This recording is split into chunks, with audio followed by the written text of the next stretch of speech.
پیارے بچوں، آج میں آپ کو جو کہانی سناؤں گی اس کا عنوان ہے چڑیا اور جال۔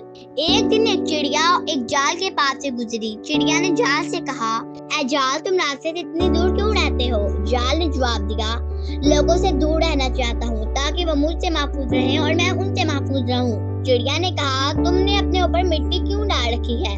جال نے جواب دیا، عاجزی کی وجہ سے۔ چڑیا نے پھر پوچھا، تم اتنے کمزور کیوں ہو؟ جال نے جواب دیا، میری محنتوں نے مجھے کمزور کر دیا ہے۔ چڑیا نے ایک مرتبہ پھر پوچھا، تمہارے گرد کی تاریکیاں کیا ہیں؟ جال نے جواب دیا، یہ میری بزرگی کا لباس ہے۔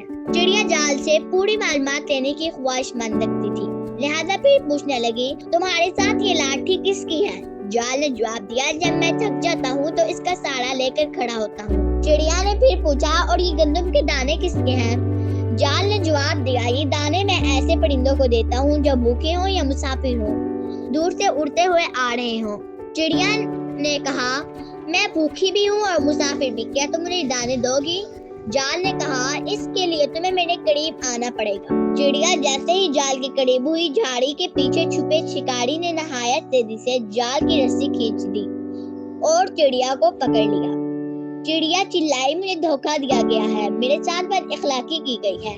چڑیا نہیں جانتی تھی کہ اسے ایک شکاری نے پکڑ لیا ہے۔ اس نے دل میں سوچا، کسی عقل مند نے ٹھیک ہی کہا ہے کہ جو لالچ کرتا ہے اسے شرمندہ ہونا پڑتا ہے، اور جو تھوڑے پر صبر اور شکر سے کام لیتا ہے وہ محفوظ رہتا ہے۔ میں نے بھی بے صبری اور لالچ کا مظاہرہ کیا ہے، لہذا میں چھٹکارے کی کوئی صورت نہیں۔ سبق: بچوں اسی لیے کہتے ہیں ہر کام کے نتیجے کو سوچو پھر وہ کام کرو۔ واو